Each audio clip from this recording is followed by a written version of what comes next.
Our best guess right now is it's some kind of virus, which is causing this neurological disorder. Now, when a typical virus attaches itself to its host, it duplicates, right? It spreads, essentially hijacking the host. A virus is alive. It has an intelligence. That's not unusual. What is so unusual here? This virus, the infected hosts seem to be communicating. It has some sort of a hive intelligence, and it's connecting all the hosts. The good news is that the virus can be cured. We're going to continue to run tests, and we're going to see what we find. What happens when he can't remember anything? When there's nothing else there? What happens when my boy is gone?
Hello, ladies and germs, boys and girls. Welcome back to your favorite Stranger Things podcast hosted by me, the only Stranger Things podcast that is hosted by me out there, and the official Stranger Things podcast at pantsonexpress.com. We're back, we as in me, for another episode. This is episode number 14 of Stranger Danger, covering Chapter 6 of Season 2 of Stranger Things, The Spy. It picks up right where the last episode left off.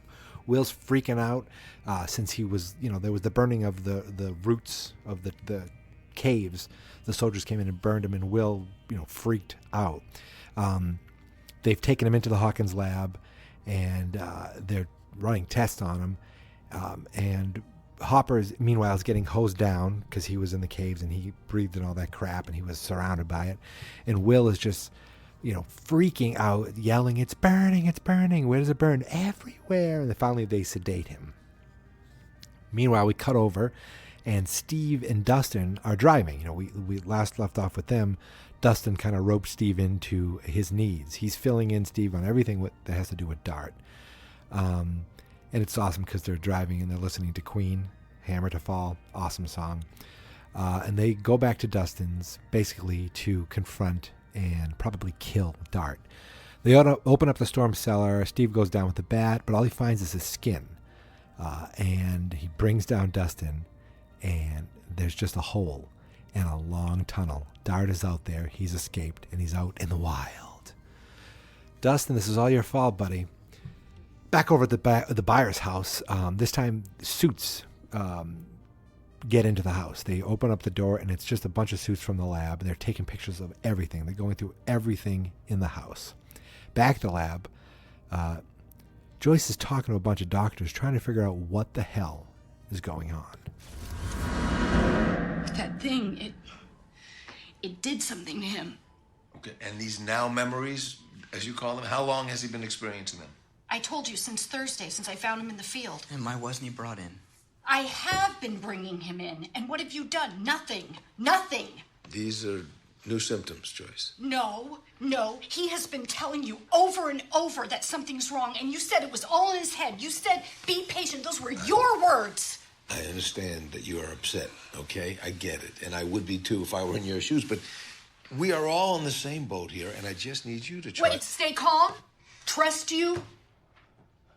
No, I want him transferred to a real hospital. Well, you know that's not possible. You really will get the best treatment here, Mrs. Byers. The very best. And what are you treating him for, exactly? Can anyone tell me what's wrong with him? Can a single person in this room tell me what is wrong with my boy? What is wrong with my boy? You can see she's pissed off because Will is experiencing some sort of health crisis. At the same time, she can't take him to a real doctor, and these guys have no idea really what's going on. They're still trying to figure it out. And Joyce has another son, Jonathan. We cut over to Murray's house, and he and Nancy and Jonathan are making copies of the Owens recording. They're putting them in envelopes, and they're basically labeling them, sending them off to all the major newspapers around the country. They celebrate with some vodka, and Murray kind of talks to them and has an interesting conversation with them. He talks them into staying the night because it's been a long drive.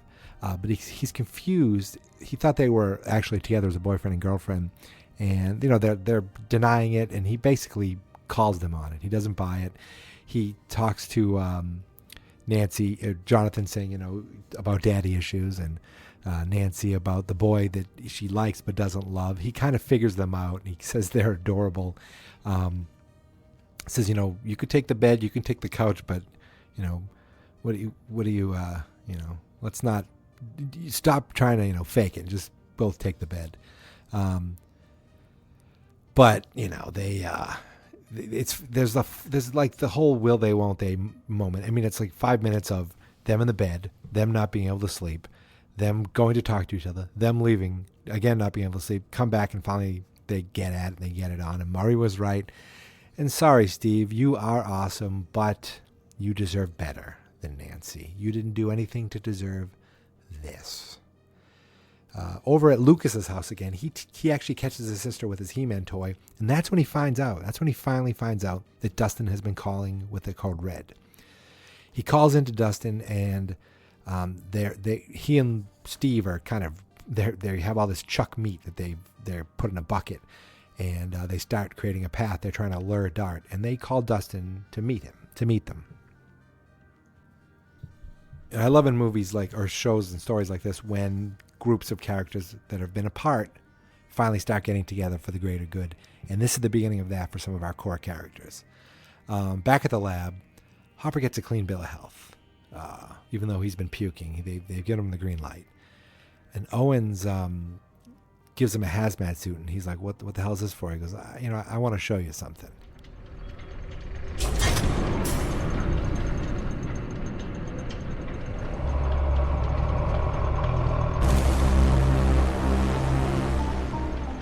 All living organisms develop defense mechanisms against attack.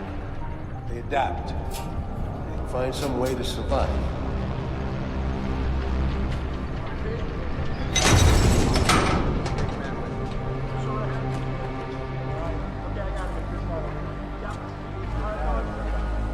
Oh my God. It's pretty impressive, isn't it? It's been spreading. Growing beneath us like some cancer. Why aren't you burning it? There's a complication.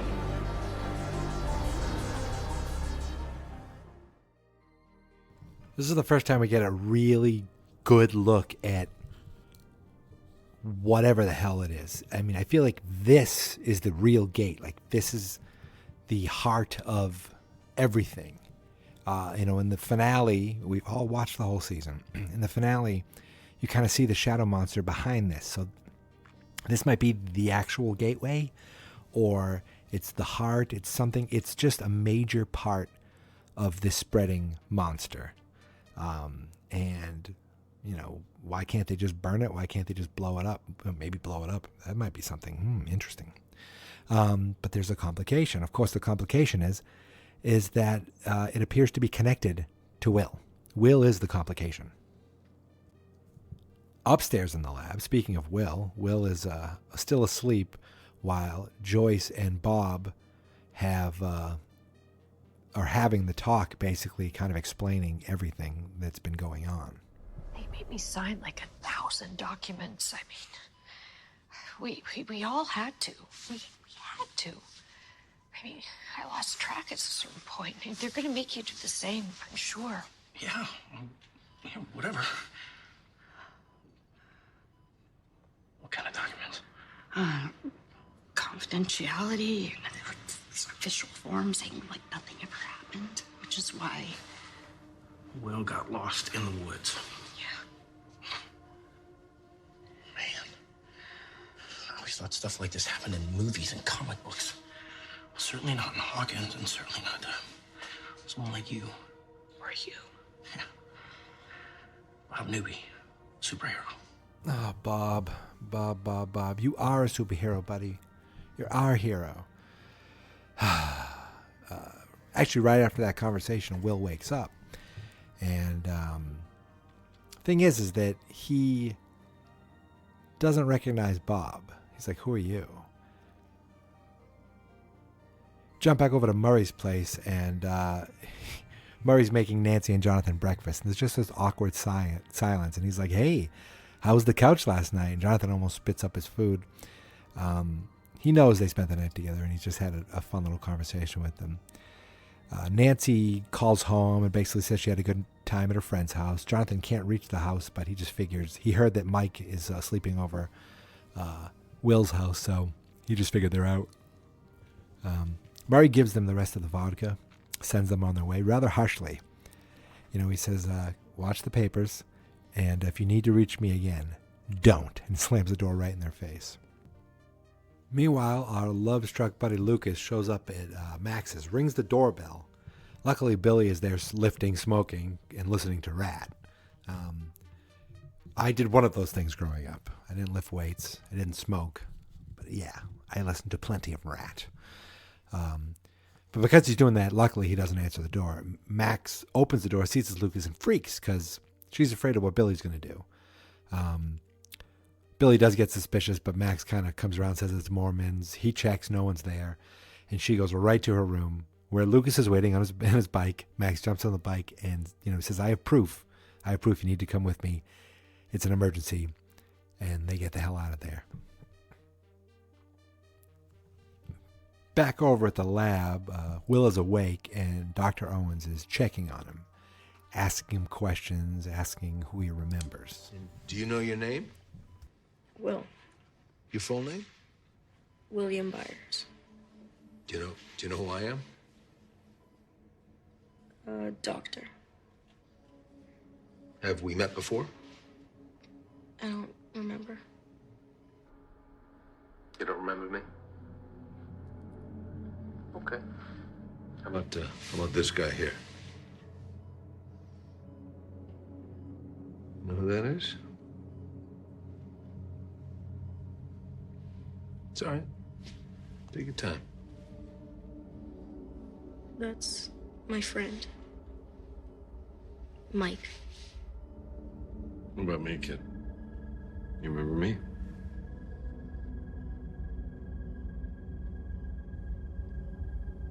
They tell me you helped save me last night. You remember that? Do you remember anything about last night? About what happened? I remember they hurt me. You mean the doctors? No. The soldiers. The soldiers hurt you. They shouldn't have done that. It upset him. Okay, that was a little freaky. It's almost like this monster is kind of talking through Will, which is spooky. But that's when Owens had this idea he wanted to try something, and he brought in a piece of the vine, of the root, of whatever it is, the tunnels, and this doc has a doctor bring a blowtorch towards it, and the closer he gets, Will really freaks out, reacts badly. He's like, it burns everywhere, and they're bringing it in. closer. Finally, Hopper just yells at the doctor to stop it. And that's when we get the audio from the opening of the show where Owens thinks it's a virus. But the unusual thing is that there's some sort of connection. There's like a hive mentality where they all react together. And Joyce is just worried about her son.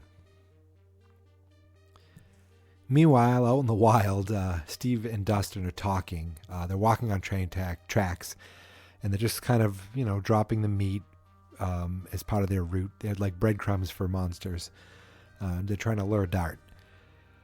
And it's actually a fun little conversation because Steve is giving him girl tips. They're talking about electricity, and Dustin starts talking about, oh, you mean electromagnetic, magnetic field? Steve's like, no, sexual electricity. And he's giving him the secret behind the perfect hair, which is, was it Fabergé conditioner and shampoo. And then while the hair's damp, not dry, not wet, but damp, use 4 pumps of the Farrah Fawcett spray.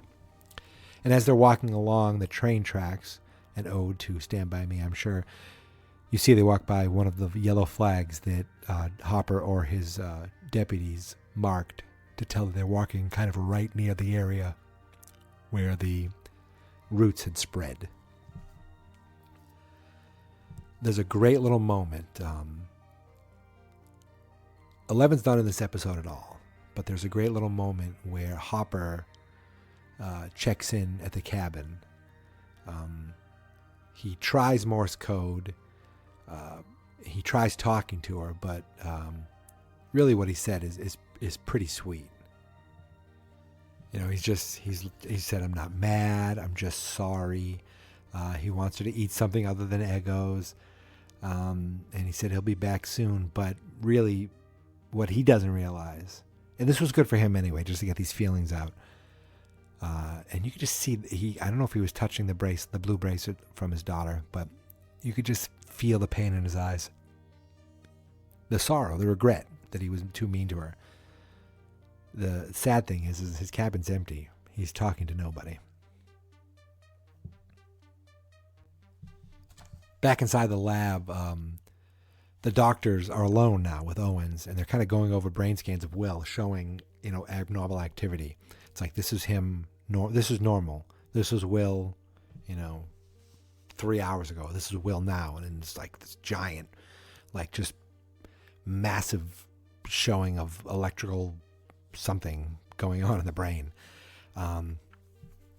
And the doctor's like, we need to continue the burn. And Owen's like, that's just a Band-Aid.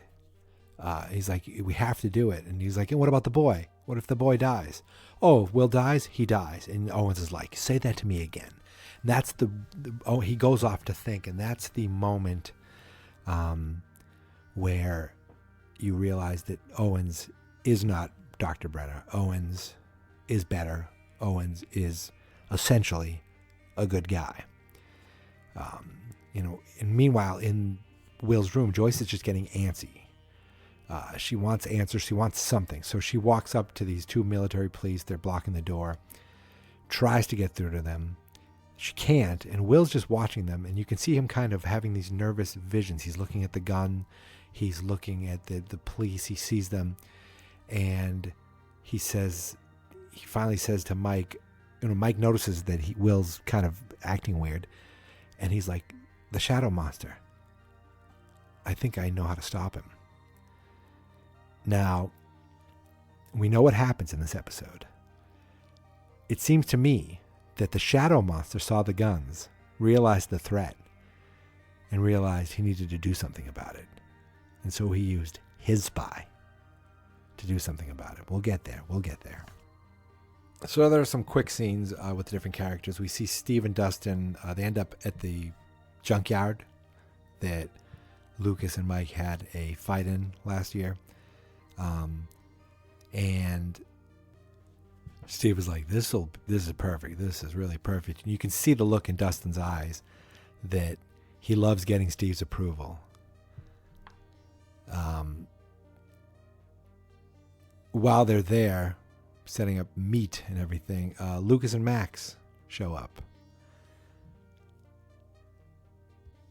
And Lucas and Dustin kind of catch up with each other. While Steve and Max seem to be walking around doing everything, Lucas and Dustin are kind of catching up with the fact that Lucas brought Max into the fold and told her everything, and B, Dustin had Dart the whole time and was keeping him secret.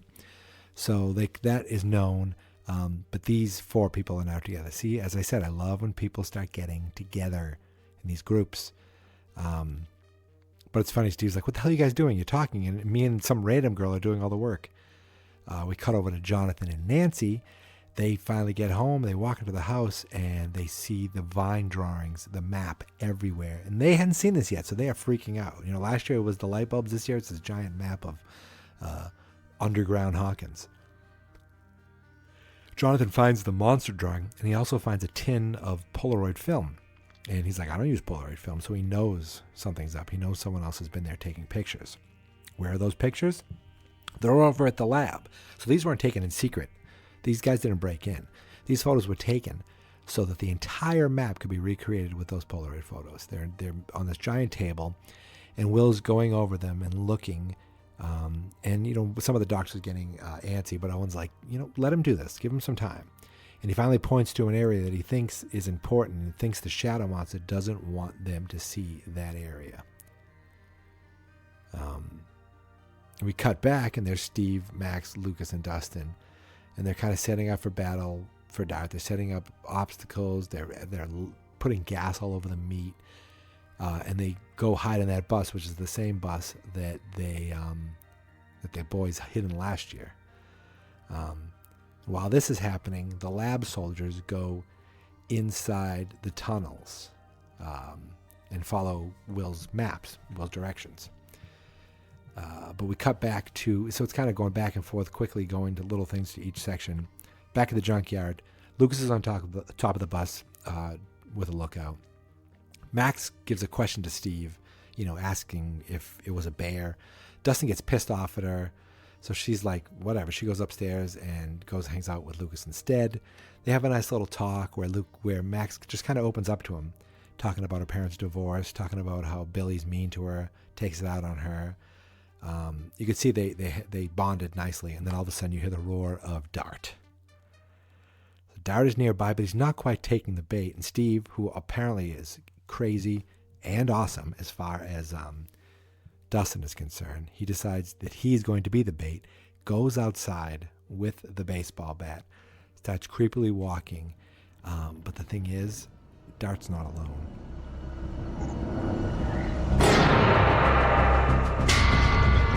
Steve! Watch out! A little busy here. 3 o'clock! 3 o'clock! Steve! Steve! Aboard! Aboard!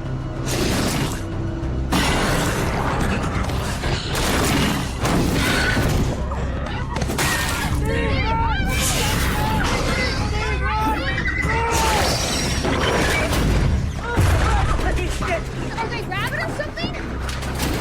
They can't get in! They can't!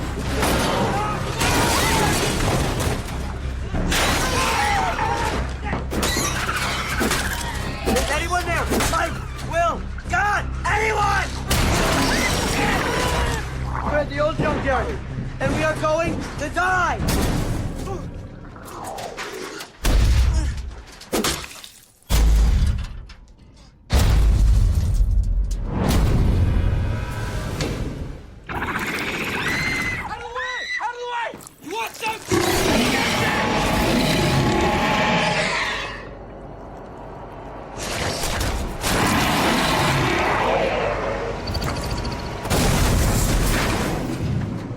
I mean, these things, I think there are at least 3 of them. They're like on top of the bus, ready to break in, and then something distracts them, and they all just run off,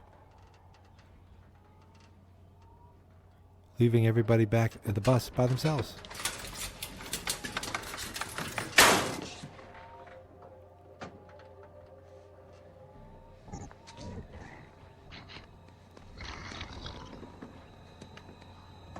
What happened? I don't know. Steve scared him off? No. No way. They're going somewhere.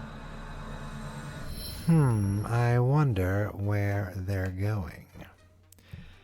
Back in the caves of the Upside Down underneath the lab, the soldiers are following Will's directions, based on his feelings. They're kind of following the map.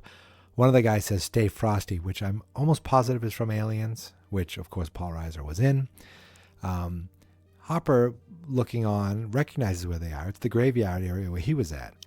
They find nothing, and one of the techs behind the desk is like, this is all, your kid screwed it, or whatever, he blew it.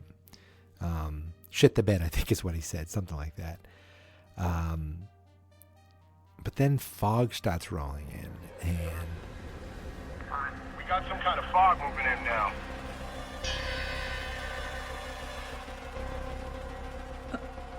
I'm sorry. What? What do you mean, sweetie? He made me do it. Who? Who made you do what? I told you. They upset him. They shouldn't have done that. They shouldn't have upset him. The spy! The spy! We've got movement. We got company, fellas. Whoa, whoa, whoa, whoa! I need to get through! It's a trap! Hey. It's a trap! I need to warn them! It's a trap! I can't see shit! Where are they? Where are they? They're right on you!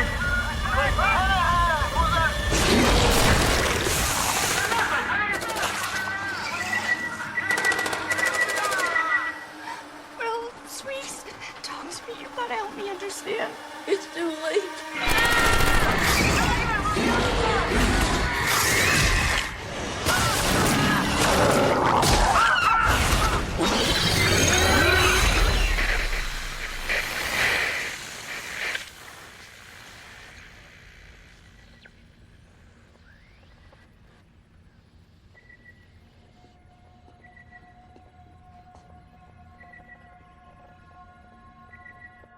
You should go now.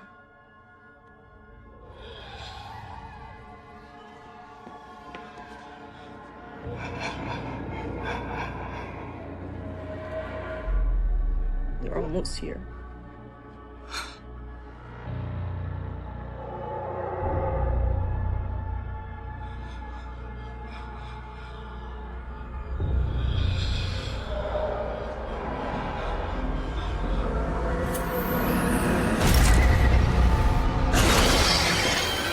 Oh, what an awesome ending to this episode. Little cliffhanger. So, Mike talked Will into the fact that he could be a spy for them against the Shadow Monster. Shadow Monster was probably listening because he said, you know what? I'll do one better. I'll make Will a spy for me, and he won't even know he's doing it. Or I guess he did know he was doing it. Basically, because at some point he fought through enough to at least apologize. So this whole thing where Will says, I know how to defeat the Shadow Monster. And he gets them to take the pictures, and he points to where he wants them to go. That was all the Shadow Monster luring them, right to that spot. That's why Will apologized. He made me do it. So awesome. And if you know it's going to happen, watch Mike. Watch the look in Mike's face when that happens. He realizes it first, and it's awesome. And then the last thing we see are the demo. We don't call them demodogs yet, so I'm still calling them little demogorgons, reaching one claw up to drag himself out of the hole and pretty much wreak havoc. So that's it, man. That's the end of the episode. What did we learn? Well, we learned that 11 is doing something else because she wasn't in this episode at all. We learned that Will remembers Mike, but Mike didn't do a ton in this episode, except he did realize at the last moment what was going on. Will has a strong connection to the Shadow Monster. Oh, excuse me. Anytime you try to burn the Upside Down, the underground, whatever you want to call it. I'm bad at this stuff. Will physically reacts. And Dr. Owens does not want to put Will through this, but some of the doctors don't care. They just want to burn it down. Hopper is, still with Joyce, who's really worried about Will, but he's checking in on 11. He has no idea she's gone. And then we got our buddies Lucas and Dustin. They're finally back together. Both their secrets are now known for each other. Secrets being that, Max knows everything and, Dustin had Dart the whole time. But it turns out Dart is not the only Demogorgon monster because not one but 3 showed up when they set the trap, for one. And it probably was going to get them and kill them all if they weren't turned away at the last second by the Shadow Monster, calling them back to the lab. Steve and Dustin are great together. Steve is a cool kind of older brother type, and he does not deserve what Nancy did to him, because Nancy is pretty much with Jonathan now. They sent out all those tapes. That's the plan. To let the press know. Mario let them stay the night, and Chicka Wow Wow happened. And I'm pretty sure they're together in real life. Me, I would choose Steve Harrington all the way. Oh, of course. And that's it. That's all I can really think of for this episode. A lot of action, some scary moments. And next week is pretty much, I think it's the whole thing is the 11 episode. So probably my least favorite episode of the series. But that's not saying a lot, because it's not like I don't want to say I hate it. I didn't love it. It'll be interesting to watch it a second time to see if I have any other feelings about it. Basically, last time this left with such a cliffhanger that I did not want to spend time elsewhere. But you got to do it.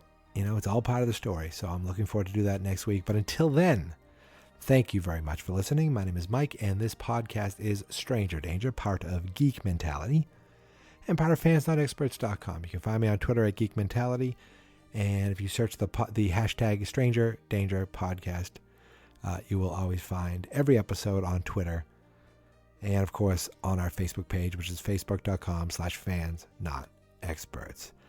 Thank you for listening. Seems like a shorter episode tonight, but that's okay. I got everything I wanted to say out there. Even the episode when I watched it seemed to go by faster, which is good. It means that I was really into it, and I was really into this one. Great episode.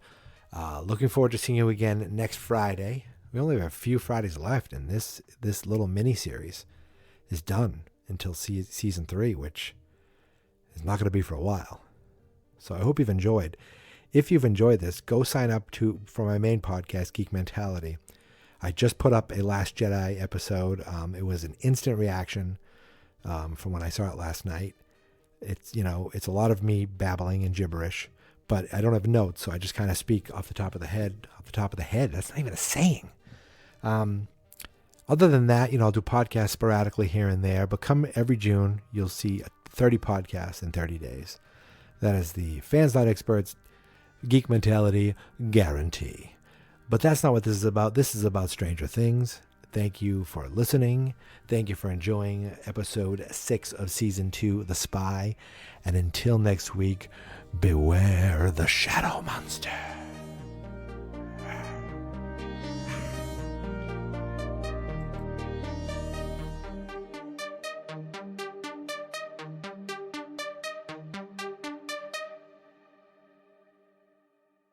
Fans Not Experts.